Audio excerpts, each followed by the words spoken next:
नमस्कार, आप देखना शुरू कर चुके हैं मेरा खास प्रोग्राम धर्माधर्म। मैं हूं आपके साथ रोहित भामला। बड़े विषय से आज आपको रूबरू कराने वाले हैं, जहां महाराष्ट्र की राजनीति में एक बार फिर से विवाद छिड़ गया है। भाजपा नेता और राज्य सरकार में मंत्री नीतीश राणे ने रोहिंग्या और बांग्लादेशी घुसपैठियों को लेकर विवादित बयान दिया है। उन्होंने कहा कि ये लोग कीड़े मकोड़ों की तरह है और इन्हें जल्द से जल्द महाराष्ट्र से बाहर किया जाएगा। उनके इस बयान के बाद राजनीतिक हलकों में हड़कंप मच गया है और विपक्ष ने इस पर कड़ी प्रतिक्रिया दी है। नीतीश राणे ने अपने बयान में कहा कि महाराष्ट्र में रोहिंग्या और बांग्लादेशी घुसपैठियों की संख्या लगातार बढ़ रही है, जिससे राज्य की सुरक्षा और सामाजिक ढांचे पर बुरा असर पड़ रहा है।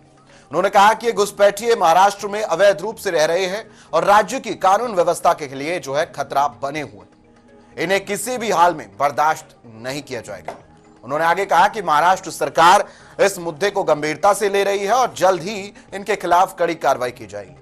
नीतीश राणे ने कहा कि भारत में अवैध रूप से रह रहे बांग्लादेशी नागरिक और रोहिंग्या समाज का इस्लामीकरण करने का एक प्रयास है, जो एक बड़ा सुरक्षा खतरा भी है। नीतीश राणे ने कहा कि अवैध प्रवासियों को भारत में रहने की अनुमति नहीं दी जानी चाहिए। अवैध बांग्लादेशियों और रोहिंग्याओं का यहां रहना एक बड़ी सुरक्षा चिंता का विषय है। और सबसे बड़ा मुद्दा तो यह भी है कि दिल्ली में कल चुनाव है और इस चुनाव में भी यह मुद्दा जमकर उठा कि दिल्ली में बांग्लादेशी घुसपैठिए और रोहिंग्या मुसलमान राज्य की डेमोग्राफी को बिगाड़ रहे हैं। अब सवाल यह उठता है कि देश में अवैध बांग्लादेशियों और रोहिंग्याओं को संरक्षण कौन दे रहा है, इनकी जो संख्या है वो कैसे बढ़ रही है और क्या राजनीतिक लाभ के लिए भी इनको शरण दी जाती है। यह चर्चा का विषय है। सुनवाते हैं आपको क्या कहा महाराष्ट्र सरकार में मंत्री नीतीश राणे ने और बीजेपी सांसद संबित पात्रा ने दिल्ली में भी इस मुद्दे को जोर दिया है। स्वामी चक्रपाणी महाराज ने भी क्या कुछ कहा है, तो सुनवाते हैं आपको इस बीच। ये बांग्लादेशी और रोहिंग्या नाम के कीड़े मकोड़ों को में तो खत्म ही करना चाहिए। जिस तरीके से घर में अगर कीड़े मकोड़े आ जाए तो हम जिस तरह से पेस्ट कंट्रोल करते हैं और उनको खत्म कर देते हैं, वैसे उसी तरीके से महाराष्ट्र में ये जो कोई बांग्लादेशी और रोहिंग्या रह रहे हैं, इनको खत्म करने का काम, यहाँ से नष्ट करने का काम हमारी महाराष्ट्र की सरकार जरूर करेगी। ये जो बांग्लादेशी घुसपैठी और ये जो रोहिंग्या आए,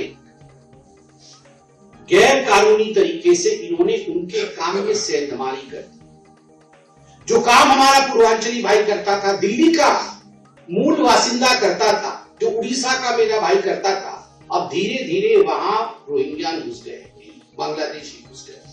जो पैसा मेरे बिहार के भाई को जाना चाहिए, जो पैसा मेरे बिजवासन के भाई को जाना चाहिए, जो पैसा मेरे मोती नगर में रह रहे भाई को जाना चाहिए या उड़ीसा से आए हुए मेरे भाई को जाना चाहिए, वो पैसा अब रोहिंग्या और बांग्लादेशी मुसलमान ले जा रहा है। किसी भी देश में अवैध घुसपैठिए उस देश पे अतिरिक्त तो बोझ हुआ करते हैं। इसलिए मेरा मानना है कि जो भारत में बांग्लादेशी और रोहिंग्या घुसपैठिए हैं, उनको निकाला जाना सबसे बड़ी राष्ट्रभक्ति है। महाराष्ट्र के माननीय मंत्री ने जिस प्रकार से कहा है कि रोहिंग्या और बांग्लादेशियों को महाराष्ट्र से हटाएंगे, निश्चित रूप से अभियान पूरे देश में होना चाहिए। अभी आपने सुना तमाम प्रतिक्रियाओं को, जहां पर आपने सुना स्वामी चक्रपाणी महाराज जो कह रहे थे, आपने सुना मंत्री नीतीश राणे ने क्या कुछ कहा, जो कहते हुए नजर आए कि महाराष्ट्र से हम इनको बाहर निकालेंगे, ये हमारे लिए खतरा है। और वहीं दिल्ली के अंदर अब चुनावी माहौल गर्म है और उसी को लेकर अभी आपने सुना कि क्या कुछ कहा बीजेपी सांसद संबित पात्रा ने, जो कह रहे थे कि ये डेमोग्राफी को खराब कर रहे हैं। जो पैसा हमारे लोगों को जाना चाहिए वो आज इन अवैध घुसपैठियों को मिल रहा है और ये जबरन उसको हमसे ले रहे हैं। तो ये बड़ा मुद्दा है, बड़े बयान है जो कहते हुए नजर आ रहे हैं कि इनको संरक्षण मिल रहा है। अब संरक्षण कौन दे रहा है, ये सबसे बड़ा ही मुद्दा अपने आप में ये बड़ा मुद्दा है कि इनको संरक्षण कहां से मिलता है। क्या कौन वो लोग हैं जो इनको संरक्षण देते हैं? क्या राजनीतिक लाभ के लिए पार्टियां इनको लाती है और संरक्षण देती है, इनका वोटर ID कार्ड बनवाती है, मत का इस्तेमाल करती है, फिर जब इनका इस्तेमाल हो जाता है तो बाद में आकर वो खुद इन पर सवाल खड़े करने लगती है। तो ये बड़ा मुद्दा है, कौन जिम्मेदार है, ये भी एक विषय बना हुआ है। अब हम चर्चा करें उससे पहले आपको बता दें कि नीतीश राणे जो कि महाराष्ट्र सरकार के अंदर मंत्री है, लगातार अपने विवाद जो है वो खड़े करते रहते हैं अपने बयानों के जरिए। ऐसे तमाम विवाद खड़े हुए। कल भी हमने चर्चा की थी जब नीतीश राणे ने कहा था कि बांग्लादेशी आज जो मुद्दा पकड़े हुए हैं, कल नीतीश राणे ने एक ऐसा ही बयान दिया था जहां हिंदुत्व को लेकर वो सामने नजर आए और उन्होंने कहा कि बुर्के में परीक्षा नहीं होनी चाहिए, बुर्के के अंदर परीक्षा करवाना मतलब आप सुरक्षा की चूक को बढ़ावा दे रहे हैं। तो ये बड़ा विषय उन्होंने कहा, जिसके बाद आज हम जिस पर चर्चा कर रहे हैं, जो कि उनका एक और बयान है जिसमें वो कह रहे हैं कि हम महाराष्ट्र से इन कीड़े मकोड़ों को, जो कि उन्होंने बांग्लादेशी घुसपैठियों और रोहिंगी मुसलमानों को टारगेट करते हुए कहा कि इनको हम महाराष्ट्र से बाहर फेंकेंगे, ये लोग कीड़े मकोड़ों की तरह है और जिस तरह से हम पेस्ट कंट्रोल कराते हैं, पेस्ट कंट्रोल, उसी तरीके से हम इनको पेस्ट कंट्रोल के माध्यम से महाराष्ट्र से बाहर करेंगे। महाराष्ट्र की सरकार इस पूरे कार्य को आगे बढ़ाएगी। तो ये बयान नीतीश राणे का था जिस पर हमने सुना और इन्हीं के बयानों के बाद जो है लड़ाई शुरू हुई।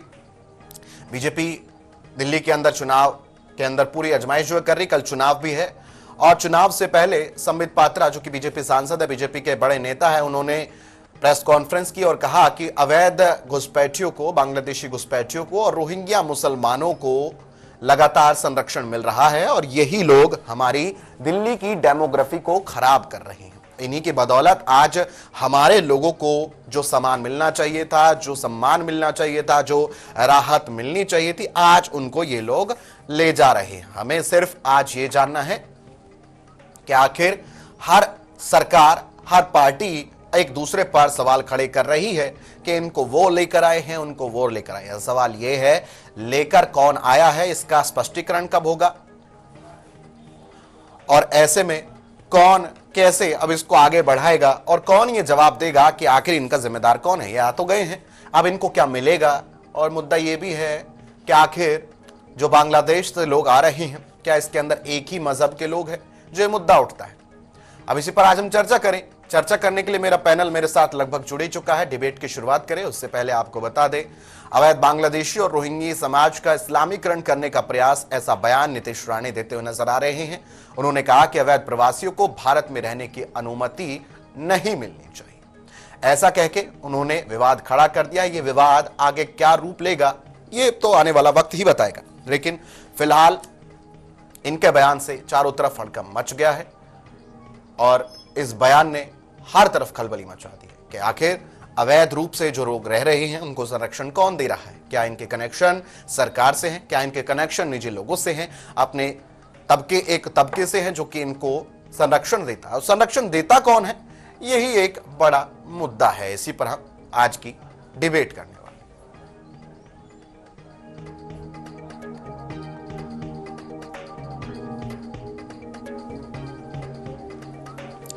डिबेट की शुरुआत करने से पहले हम आपको बता दें कि हमारे साथ पैनल पर हमारे तमाम अतिथिगण जुड़ने वाले हैं। उनके स्वागत से पहले एक बड़ा मुद्दा और खड़ा हुआ है, क्योंकि नीतीश राणे अक्सर अपने ऐसे ही बयानों के चलते विवादों में घिरे रहते हैं और उन्होंने आज फिर एक ऐसा ही बयान दिया है जहां उन्होंने धर्मांतरण को रोकने के लिए कानून लाने की बात कही है और उस पर भी हम चर्चा करें, लेकिन उस पर हम बाद में चर्चा करेंगे। आज इसी मुद्दे पर हम चर्चा करने वाले हैं।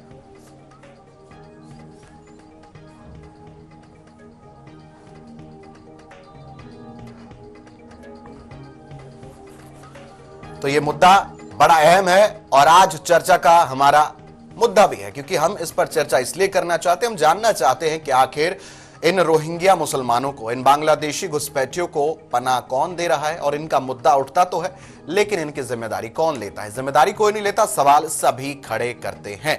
ये बड़ा विषय है, चर्चा करेंगे। चर्चा करने के लिए पैनल पर मेरे साथ मेरे तमाम अतिथिगण जुड़ चुके हैं। बातचीत करने के लिए मेरे साथ भारतानंद सरस्वती महाराज जी, हिंदू धर्मगुरु, मेरे साथ जुड़ चुके हैं।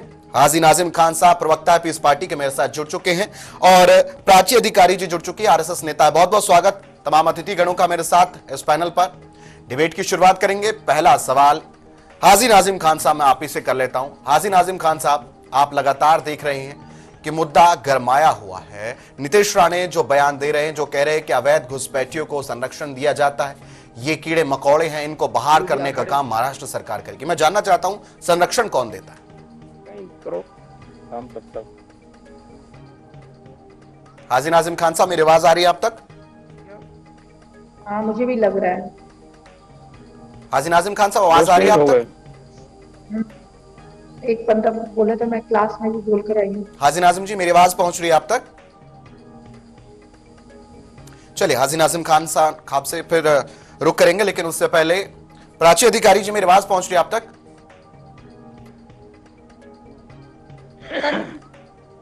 प्राची अधिकारी जी आवाज पहुंच रही है आप तक? चलिए तब तक गेस्ट हमारे साथ कनेक्शन उनका जुड़ता है, तब तक आपको बताते चले कि लगातार ये विवाद और बढ़ता जा रहा है। तमाम बयानबाजी इस पर आई है। संबित पात्रा को भी आपने सुना, स्वामी चक्रपाणी महाराज को भी सुना, जो कह रहे हैं कि ऐसे लोगों को देश से बाहर कर देना चाहिए। मुद्दा बहुत बड़ा है। अब इस पर बोलने से कतराता कौन है, राजनीतिक लाभ उठाता कौन है, ये एक बड़ा अहम विषय है। मेरा पैनल मेरे साथ मौजूद है, बातचीत करेंगे। भारतानंद सरस्वती महाराज जी आवाज पहुंच रही है आप तक?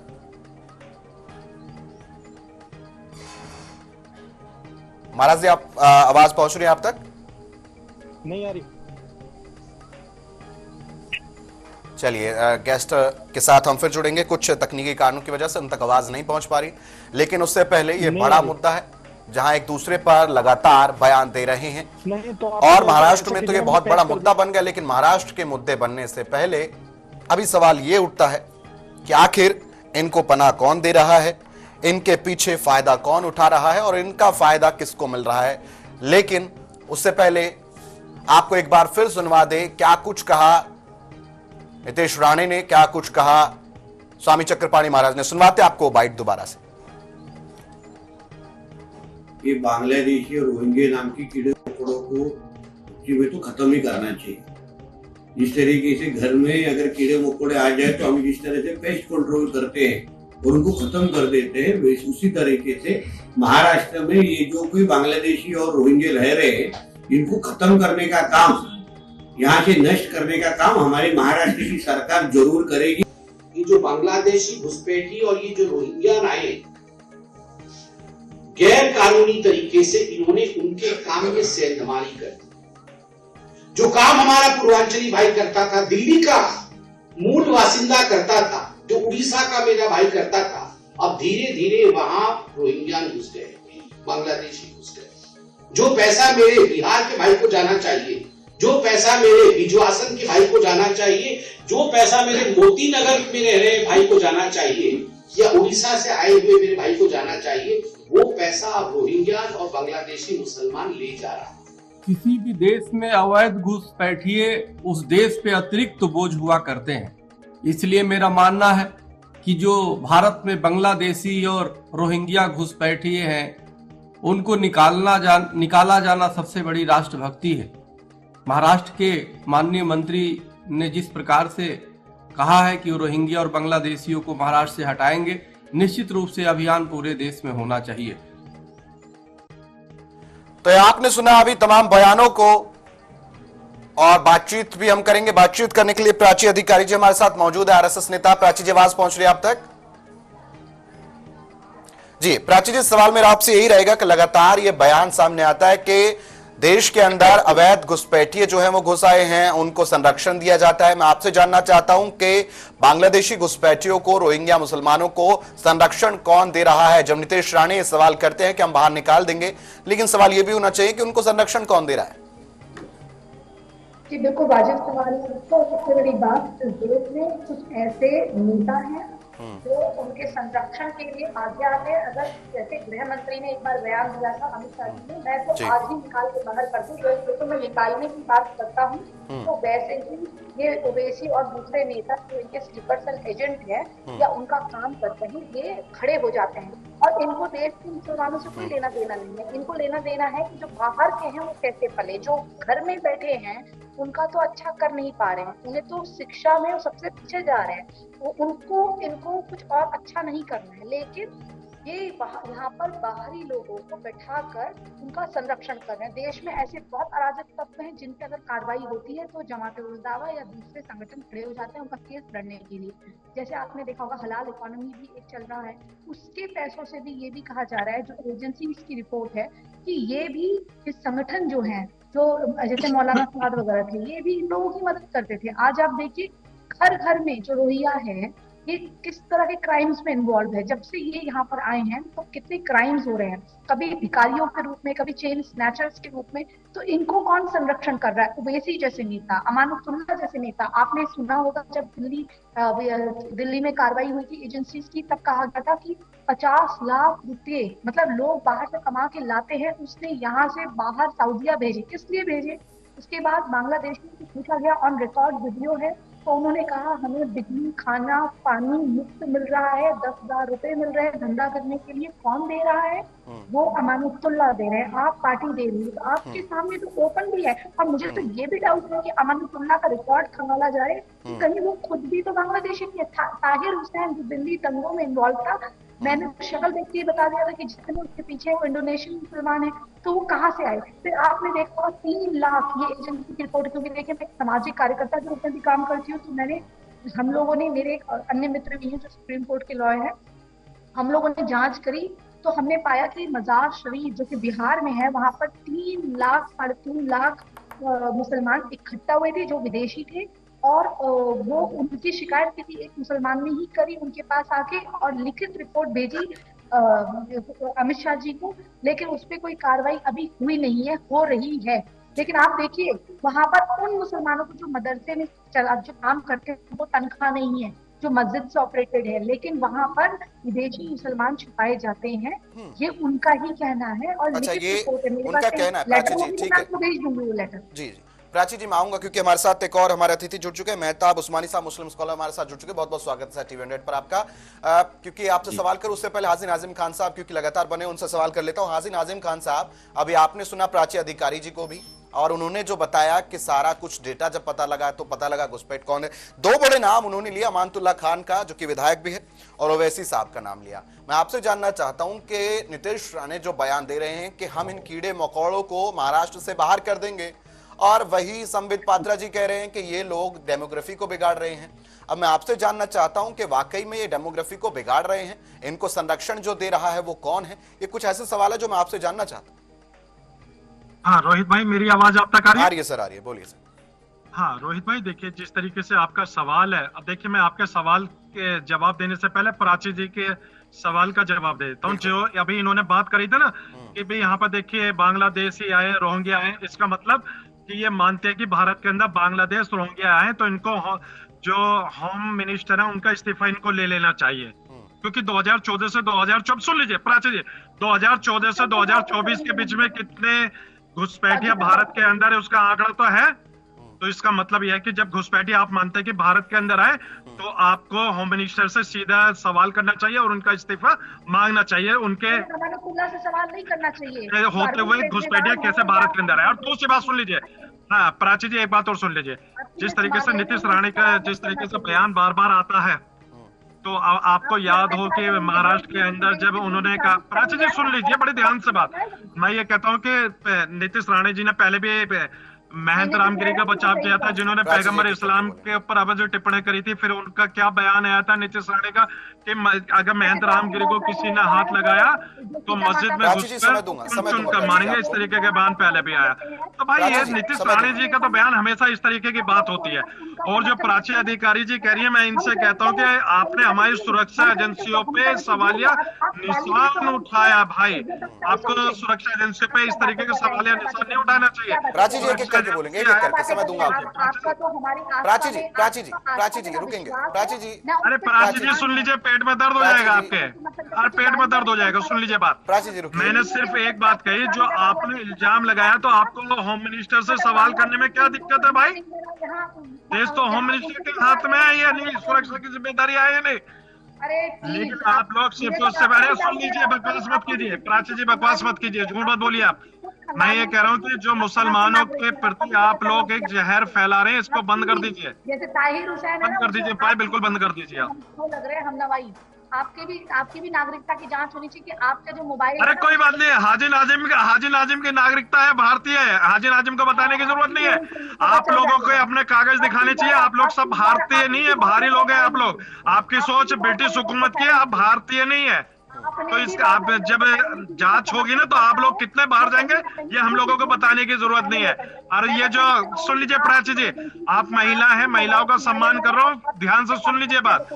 देश का संविधान देश का संविधान जो है सबको अरे सुन लीजिए, आप लोग कहाँ मानते भाई? क्या बात कर रहे हैं आप? अगर आप लोग संविधान मानते ना तो इस तरह की बेतुका बातें नहीं करते।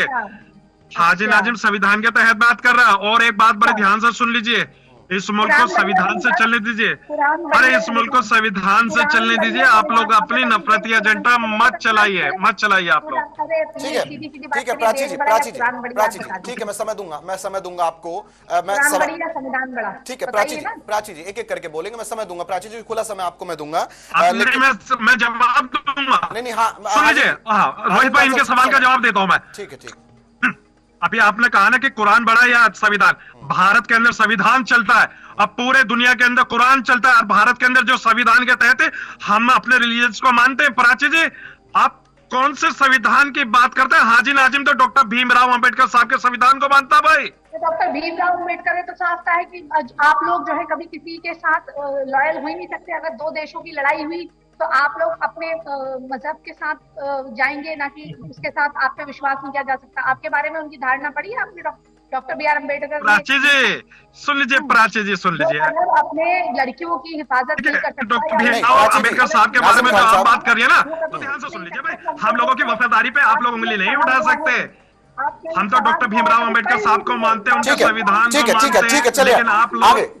प्राची जी नाजिम खान साहब आगे बढ़ेंगे। मैं भारतानंद सरस्वती महाराज जी से सवाल है। प्राची जी मैं रोकना चाहूंगा आपको, मैं आगे आता हूं, आप ही के पास आता हूं। प्राची जी रुकिए। सरस्वती महाराज जी मैं आपसे ये जानना चाहता हूं, महाराज जी से मैं सवाल कर लेता हूं। महाराज जी मैं आपसे जानना चाहता हूं कि जब ये मुद्दा उठता है घुसपैठियों का, तो अक्सर ये क्यों कहा जाता है कि रोहिंग्या मुसलमान और मुसलमान घुसपैठी, वहां से बांग्लादेश से तो हिंदू घुसपैठिया भी आ रहे हैं, अब उनको भी तो फिर हम ये बांग्लादेशी घुसपैठी कहेंगे। सवाल आखिर मुसलमानों पर ही क्यों उठता है? आप हिंदू वहां से लोग भी आ रहे, किसी भी धर्म का लोग है वहां से आता है और घुसपैठ करता है, वो घुसपैठी कहलाएगा। वो हिंदू नहीं है चाहे कुछ भी हो, लेकिन घुसपैठी को घुसपैठी देखेंगे। धर्म से फिर एक अकेला मुसलमान ही क्यों सफर करे?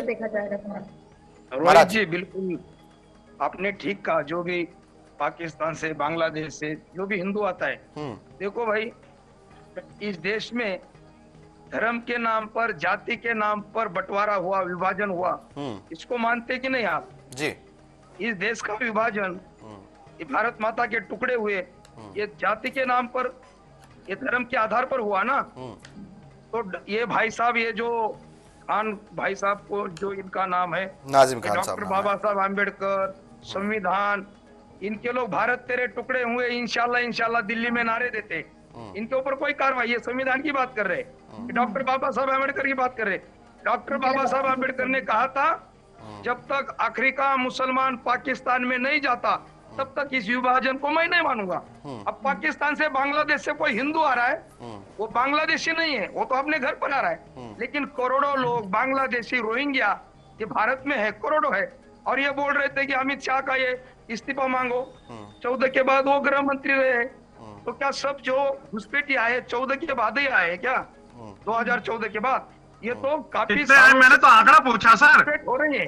मैंने तो 2014 से 2024 के बीच का आंकड़ा मालूम करा आप लोगों से। अरे आप लोग संविधान मानते हैं नहीं हो? कौन सा संविधान मानते हो? हम लोग हिंदू लोग संविधान मानते हैं। हम दो, हमारे दो केवल हिंदुओं के लिए, आप लोग हम 5, हमारे 25, हम 4, हमारे 40। क्या ये संविधान के अंदर है? और हाथ में ईंट। स्वामी जी ये संविधान के अंदर है? 2 और 2 5 वाला सिस्टम बता दीजिए। झूठ मत बोलिए आप लोग इस तरीके का, इस तरीके का भ्रम मत फैलाइए देश के अंदर।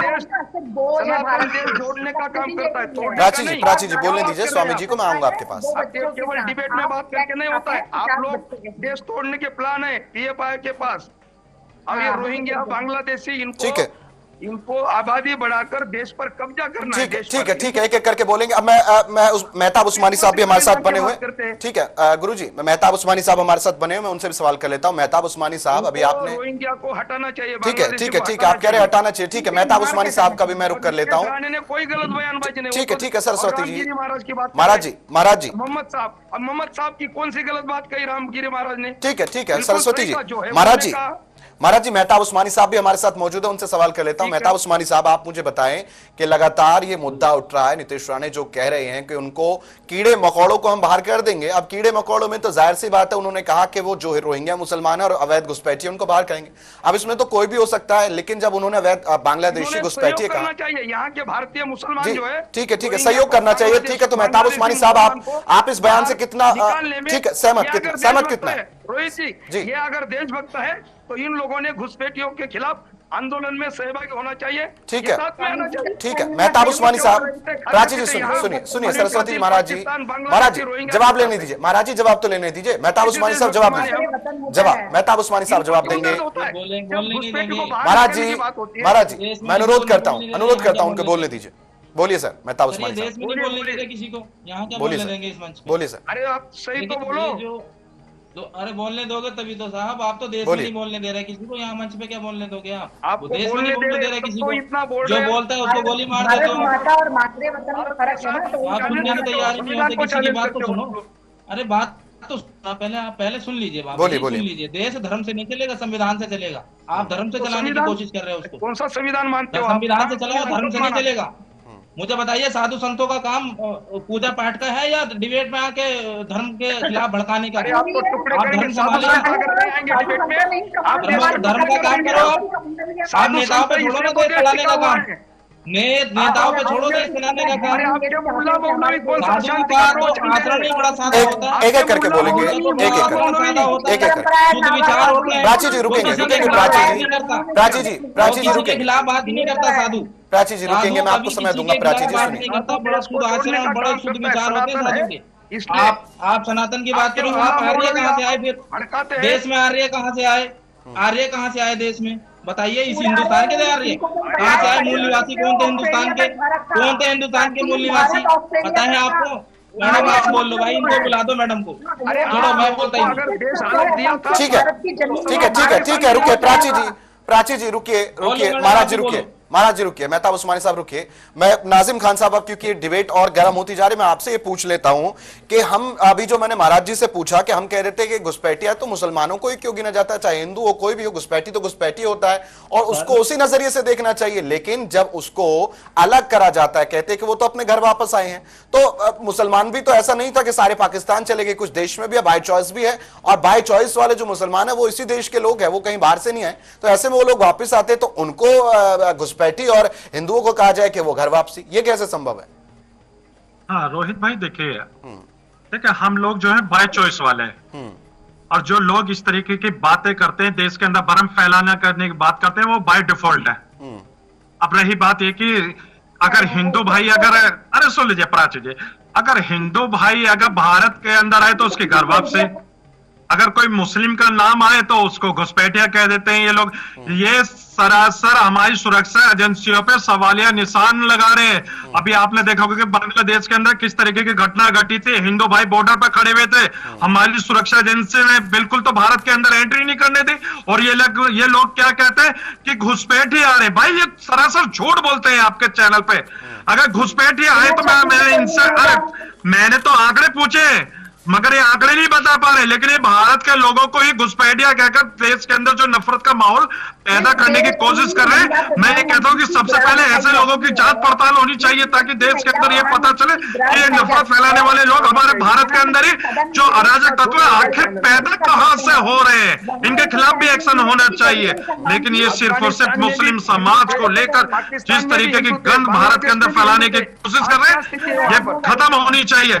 मैं तो मुल्क के वज़ीर आज़म से कहता हूं कि जिस तरीके का माहौल ये नफरती एजेंडा ये एक तरफ के जोकर फैला रहे हैं, तो उनके खिलाफ सख्त एक्शन होना चाहिए। किसी मुस्लिम राष्ट्र में नहीं गई वो, बांग्लादेश के भारत में जिस राष्ट्र से आई। अरे स्वामी जी, मेरा मुल्क तो भारत है, इतना खूबसूरत है, और मुल्क तो संविधान से चलता है भाई, ये मनुस्मृति से नहीं चलता। अगर आप मनुस्मृति की बात करेंगे, आप देश के संविधान के खिलाफ बात करेंगे, तो आपके खिलाफ, देश के संविधान के खिलाफ राजद्रोह का केस भारत सरकार को चलाना चाहिए, क्योंकि आपने कहा कि संविधान में 2 बच्चे हिंदुओं के लिए और मुसलमानों के लिए 5 बच्चे आपने ऑन एयर बोला है। तो मैं ये कहता हूं भारत सरकार को आपके खिलाफ सख्त से सख्त एक्शन लेना चाहिए। किस तरीके से आपने संविधान को यहाँ गलत तरीके से पेश करा है, संविधान के अंदर भेदभाव की बात आप लोगों ने करी है, तो सरकार को चाहिए कि आप लोगों के खिलाफ सख्त से सख्त एक्शन लेना चाहिए। ठीक है, ताकि देश के अंदर गंगा जमनी तहजीब बनी रहे। आ रहा हूँ प्राची जी, आ रहा हूँ। नाजिम खान साहब, स्वामी जी रुकिए। करो, साधु संतों पर कार्रवाई होनी चाहिए। ठीक है स्वामी नाजिम खान साहब, बच्चे पैदा करके देश पर कब्जा करो। स्वामी जी आ रहा हूँ आपके पास। कार्रवाई हो। स्वामी जी आता हूँ, जवाब लूंगा। स्वामी जी जवाब लूंगा, मैं आप ही के पास आ रहा हूँ। नाजिम खान साहब, आप है हमारे साथ कुछ समय के लिए? बस नहीं, मैं सिर्फ 2 मिनटों में रुका हुआ हूं, मैं निकलने वाला हूं सर, मैं जयपुर के लिए जा रहा हूं। ठीक है, बहुत बहुत शुक्रिया हाजी नाजिम खान साहब हमारे साथ बनने के लिए, बहुत बहुत शुक्रिया आपका जुड़ने के लिए, बहुत बहुत शुक्रिया। चलिए, क्योंकि डिबेट अब और आगे बढ़ता जा रहा है, नाजिम खान साहब को किसी काम से जाना पड़ा, चलिए आगे की शुरुआत करेंगे, डिबेट में आगे बढ़ेंगे। जी प्राची अधिकारी जी, मैं आपसे चाहता हूं आप इस पर प्रकाश डालें, क्योंकि आप बीच में आए तो मुझे जानना है कि आप जो कह रहे थे कि लगातार हम संशोधनों की बात करते हैं, और संबित पात्रा ने भी यही कहा कि डेमोग्राफी को बिगाड़ने की कोशिश की जा रही है। मैं ये जानना चाहता हूं कि डेमोग्राफी को तो उतना ही हिंदू लोग बिगाड़ रहे हैं, उतने ही मुसलमान जो घुसपैठिए हैं। अब इन घुसपैठियों में एक समाज को टारगेट क्यों किया जाता है? और आज जब दिल्ली में चुनाव है तो लगता नहीं कि पॉलिटिक्स के नाते इस मुद्दे को उठाया जा रहा है कि हम घुसपैठियों पर ज्यादा बोलेंगे तो हमें ज्यादा वोट मिलेगा। और कुछ लोग कहते हैं कि आम आदमी पार्टी उनको संरक्षण दे रही, कुछ कहते हैं बीजेपी दे रही है वोट के लिए। सवाल यही है जो नाजिम खान साहब ने कहा कि ऐसे में तो फिर सवाल तो गृह मंत्रालय के ऊपर उठना चाहिए कि आखिर ये एंटर कैसे कर गए। देखिए, सबसे बड़ी बात है एंटर तो ये भौतिक रास्तों से करते हैं। जैसे आप बांग्लादेश में देखिए, 24 परगना है या दूसरे क्षेत्र हैं जहां पर जो तार है वो लगी हुई है। और मैं इस बात को उठाती हूँ, और मेरी कई बार यूएस डिप्लोमेट से बात होती है, तो हम लोग ये बातें करते हैं कि हमारी सीमा बांग्लादेश के साथ सुरक्षित अभी नहीं है और वो होनी चाहिए थी आजादी के इतने साल। ये बात है कि हम तार तक ढंग से नहीं लगा पाए, वहां पर हमें वॉल करनी चाहिए थी, डबल कोटेड वॉल होनी चाहिए थी। देखते ही गोली मारने का कानून होना चाहिए था। अगर हम पाकिस्तान को भी देखें, अगर आप वहां सर्वजीत घुस जाता है तो वो लोग कोई स्पाई करार करके कि भारत का एजेंट है करार करके कभी जिंदा वापस नहीं भेजते। कितने हमारे लोग जो इधर के खेत से उधर के खेत पंजाब में अगर गलती से भी चले जाते हैं या शराब पी के चले जाते हैं, वो दोबारा वापस नहीं आते। आपने देखा होगा, उनको उनके लिए आपको चाहे फिल्में बनानी पड़े या इंटरनेशनल कोर्ट, जादव का केस देख लीजिए, उसको इराक ईरान कहां से पकड़ के ले गए। वो एक रिटायर्ड ऑफिसर था, आज उस पर लेबल चिपका दिया गया, बैंक अकाउंट सारी चीजें चेक कर ली गई, इंटरनेशनल कोर्ट में मामला है। लेकिन वो जब आते हैं तो उनके चेहरे पर मेकअप होता है औरतों की तरह। क्यों? क्योंकि उनके घाव छुपाए जाते हैं। तो अगर आप ये पूछ रहे हैं कि वो घुसपैठी है, तो हमारे वाले घुसपैठी इसलिए नहीं है क्योंकि ये हिंदुओं का नेचुरल होम है। इनके पास 57 कंट्रीज हैं, जो कि 57 कंट्रीज हमारे ही राजाओं की जीती हुई लैंड है, या फिर उन्हें कैसे कन्वर्ट करा गया है, ये रेस्ट इज द हिस्ट्री। और ये बात करते हैं कि हिंदुस्तान तो यहाँ तक था या जी जी जी ठीक है प्राची जी, आगे बढ़ेंगे। मेहताब उस्मानी साहब आपका जवाब देंगे। प्राची जी मैं चाहूंगा आप सुने, जवाब भी सुने। मेहताब उस्मानी साहब, आप सुना प्राची जी ने कहा कि वे उनका नेशनल होम है और उनके लिए हम ऐसे वर्ड का इस्तेमाल नहीं करेंगे। अब आपसे ये भी जानना चाहूंगा कि चुनाव का मुद्दा, प्राची जी ठीक है, प्राची जी मैं चाहता हूँ कि आप उनको भी सुने। प्रॉब्लम यही तो है। प्राची जी रुकिए, बोलिए मेहताब उस्मानी साहब बोलिए। ठीक है रुक गए वो, बोलिए। देखिए क्या है सर, बोलिए। देश में RDX की बड़ी गाड़ी आ जाती है, किसी को कोई पता नहीं चलता। देश में रोहिंग्या आ जाते हैं, सुन लीजिए मैडम, देश में रोहिंग्या आ जाते हैं, दिल्ली में आ जाते हैं तो कहते हैं केजरीवाल जी ने बुलाए। केजरीवाल जी हेलीकॉप्टर लेके गए थे उनको लेने के लिए। देश के दिल्ली की सुरक्षा किसके हाथ में है? गृह मंत्रालय के। कैसे आ गए इतने रोहिंग्या? आपको गिनती तो याद है, सबको पता है एक एक रोहिंग्या कहाँ रहता है, कहाँ से आया ये याद नहीं है। RDX की बड़ी गाड़ी आके धमाका कर देती है हिंदुस्तान में। आपको ये तो पता है RDX कितने किलो था, ये नहीं पता आई कहाँ से। बताइए गाड़ी कहाँ गई? वो तो बॉर्डर से आई होगी ना कहीं से। आप देश को सही कहा, देश को संविधान के तरीके से लेंगे तो सुरक्षा का काम सुरक्षा एजेंसियों का है देश की। अब दिल्ली का चुनाव है ना, तो आपको रोहिंग्या आजाद आ गए। अरे भाई इतनी उस दिन से कहाँ थे? क्या गृह मंत्री जी के एक ऑर्डर पे दिल्ली का एक रोहिंग्या चुन के पकड़ा जाता? एक ऑर्डर पे क्यों नहीं पकड़ा भाई अब तक? केजरीवाल जी पकड़ेंगे। केजरीवाल जी के हाथ में तो पुलिस भी नहीं दे रखी आपने, उनको तो खाली आप बदनाम कर रहे हो, उनको तो खाली बदनाम करने का काम कर रहे हो, उनके तो हाथ में पुलिस भी नहीं है, उनकी तो सिक्योरिटी में आप सेंध लगवा देते हो। प्राची जी एक अच्छे वक्ता को अचानक ये अच्छा श्रोता भी होना, आप सुनिए उनको सुनिए, फिर मैं समय देता हूँ आपको। प्राची जी मैं खुला समय दूंगा। आपके जो नेता अचानक इलेक्शन के वक्त ये रोहिंग्यास का टॉपिक ये क्या पता क्या एक रिजर्व है आपके पास, एक मुद्दे रिजर्व होते हैं ना, ये मुद्दे ठीक है, मेहताब उस्मानी साहब जवाब देंगे। मेहताब उस्मानी साहब, महाराज जी जवाब देंगे आपका। महाराज जी ये दिल्ली में अरे ये मुद्दा जो रिजर्व मुद्दे जो है इसलिए रखते हैं ताकि इस्तेमाल किया जा सके। बोलिए महाराज जी। रिजर्व मुद्दे आप इसलिए रखते हैं ताकि इलेक्शन के वक्त इसका इस्तेमाल किया जा सके। अरे आप मुझे बताइए केजरीवाल जी में सुरक्षा पूछते हो कि केजरीवाल जी ने दिल्ली में रोहिंग्यास बता दिए हैं? आपको पता है कहाँ बच रहे हैं, आप तब भी एक्शन नहीं लेते। अरे आप गृह मंत्रालय आपके हाथ में है, केजरीवाल जी के हाथ में? हाँ, आप केजरीवाल जी के हाथ में देश की सत्ता दे दो, 3 दिन में रोहिंग्यास बाहर कर देंगे, 3 दिन में कर देंगे। आप केजरीवाल जी के हाथ में दो देश की सत्ता, बनाइए प्रधानमंत्री, बना दीजिए प्रधानमंत्री, 3 दिन में बाहर कर देंगे सारे रोहिंग्यास को। प्राची जी रुकिए, मुझे सवाल करने दीजिए। प्रधानमंत्री सरस्वती जी महाराज रुकिए, लेकिन मेहताब उस्मानी साहब, अरविंद केजरीवाल बेशक आज पूर्व मुख्यमंत्री हो गए हैं और मुख्यमंत्री रहे हैं, राज्य के बहुत लंबे समय तक रहे हैं, उन्होंने क्यों बाहर नहीं कर दिया? मुख्यमंत्री के पास तो राइट्स तो होते हैं। उनके पास पावर नहीं है सर, उनके पास सिक्योरिटी एजेंसी नहीं है, उनके पास दिल्ली पुलिस नहीं है। किस आधार पे करें बताइए सर? अपील तो कर सकते हैं ना सर? आधार पे करें बताइए, आधार बता दीजिए कि इस आधार पे कर दें। आप मुझे ये बता सवाल उठा रहे हैं, आपने क्या दे रखा है उनको? आपकी सिक्योरिटी एजेंसी उनकी सुरक्षा तो कर नहीं पा रही, उन पर हमले हो जाते हैं, सुरक्षा एजेंसी आपकी उनकी जो आदमी इतनी सुविधा देके दिल्ली में 10 साल से बैठा है लगातार और इस बार भी पूर्ण बहुमत से आ रहा है, उस पे आप उंगली उठा रहे हैं। मेहताब उस्मानी साहब, ये भविष्यवाणी, मेहताब उस्मानी साहब रुकिए, प्राची जी रुकिए, महाराज जी रुकिए, प्राची जी रुकिए, बार सेना पर सवाल उठा रहे हैं। ठीक है रुकिए, मैं आता हूँ एक एक करके। स्वामी जी रुकिए, मुझे सवाल करने दीजिए। मैं देखिए डिबेट की गरिमा आ रहा हूँ। स्वामी जी रुकिए। मेहताब साहब सवाल आपसे, जो आप भविष्यवाणी कर रहे हैं कि पूर्ण बहुमत से आ रहे हैं, इतनी मेहनत कर रहे हैं, आम आदमी पार्टी से आपका इतना अच्छा नाता है, तो आप ये देखिए दिल्ली के अंदर उनके ऊपर तो आरोप ही लग रहे हैं सारे, अभी तक उनके जो काम है उन पर तो आरोप लग रहे हैं।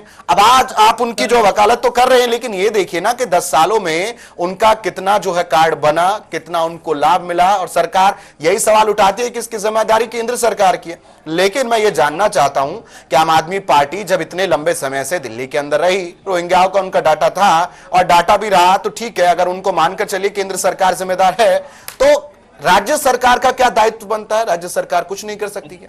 देखिए, आपको भी पता है कि पूर्ण राज्य नहीं है दिल्ली, ये केंद्र के अधीन है। जब हमारे पास कोई सिक्योरिटी की वही नहीं होगी पावर, तो हम किस तरीके से रोकेंगे? आप मुझे बताइए ना। आप सवाल तो खड़ा करते हैं, अच्छी बात है, अगर वो लिस्ट दे दे तो निकाल दोगे आप? निकालने के लिए तैयार है। लिस्ट तो सबको पता है, लिस्ट तो मैं कहता हूँ एक नेता को पता है कहाँ रहते हैं, मैडम को भी पता है लिस्ट को, क्यों नहीं निकालते भाई आप? उनका इंतजार क्यों कर रहे हैं? ठीक है, स्वामी जी जवाब देंगे। प्राची जी, स्वामी जी जवाब देंगे, बोलिए स्वामी जी। नहीं, बार केंद्र सरकार पर सवाल उठा रहे और केजरीवाल को प्रधानमंत्री बना दो। भाई साहब, यही इनका एजेंडा है। ये पूरे विदेश की षड्यंत्र ताकत है कि मोदी जी हटे। अब ये बार की इतने देखो, मुस्लिम राष्ट्र दुनिया में 50 से अधिक मुस्लिम राष्ट्र है, 150 से अधिक क्रिश्चियन राष्ट्र है, और ये हिंदू राष्ट्र कम से कम ये लाखों सालों से सनातन चलता आ रहा है। और ये बार सवाल उठाते, तो कम से कम अब ये धर्म के नाम पर, जाति के नाम पर अगर विभाजन हुआ था तो पूरे मुसलमान पाकिस्तान में जाना चाहिए था। वो एक RDX गाड़ी जो घर के अंदर आ गई, RDX गाड़ी आई, तो ये सवाल उठाते कि बॉर्डर से कैसे आ गए, दिल्ली में पुलिस नहीं है। उसकी क्या हुआ गाड़ी का पता ठीक चला है, अभी? ठीक है, ठीक है। महाराज जी, महाराज जी, महाराज जी, महाराज जी, महाराज जी, सुनिए सुनिए सुनिए सुनिए मेहताब उस्मानी साहब, स्वामी जी सुनिए, स्वामी जी सवाल करता हूं आपसे। मेहताब उस्मानी साहब आम आदमी पार्टी की वकालत कर रहे हैं, आप केंद्र सरकार के लिए बोल रहे हैं। मैं आप ही से पूछ लेता हूं, केंद्र सरकार के लिए वकालत नहीं कर रहे। नहीं, आप हम देशभक्त है, हम सनातनी है जी सर, आप है, लेकिन जो आप जो कह रहे हैं आपके अकॉर्डिंग, स्वामी जी आपके अकॉर्डिंग किसकी जिम्मेदारी थी अगर देश के अंदर घुसपैठ हुई, लोग इतनी संख्या में पहुंचे, आपके अकॉर्डिंग किसकी गलती है? ये लोग जो है ये तो केवल सरकार पर थोप देते, केंद्र सरकार की गलती। सर आए कहां से? आए भाई साहब, इनके तो पासपोर्ट है, अलग अलग पासपोर्ट।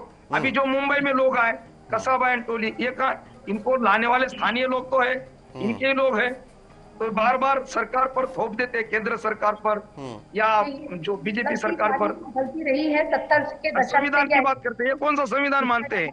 सब संविधान तो हमने कोई ठेका नहीं लिया हिंदुओं ने कि संविधान हम ही माने, और हम मांग करते भारत सरकार से आने वाले समय में इस देश में कॉमन सिविल कोड, समान नागरिक संहिता बननी चाहिए, समान नागरिक संहिता। ये नहीं चलेगा इस देश में रहकर। आज तक ये तुष्टीकरण की राजनीति, इनके मुंह से संविधान की बात नहीं शोभा देती है।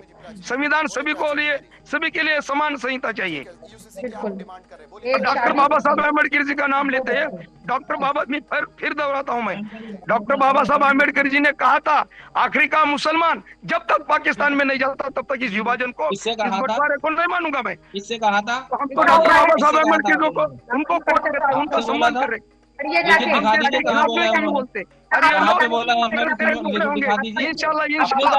दिल्ली में लाने दे रहे, कार्रवाई नहीं है। अपनी तरफ से नहीं बनाइए बात, अपनी तरफ से बात मत बनाइए। आप मुझे दिखाइए कहाँ बोला उन्होंने, कहाँ पे बोला उन्होंने। अगर इतने ही वो होते सनातनी तो वो बौद्ध नहीं होते। अरे अम्बेडकर वो बौद्ध नहीं बनते, वो सनातनी ही रहते। बौद्ध क्यों बने? बौद्ध क्यों बने? क्यों बने बौद्ध? क्यों बने बौद्ध? आपको पता है बाबा साहब क्यों बने बौद्ध? क्योंकि वो आपकी मानसिकता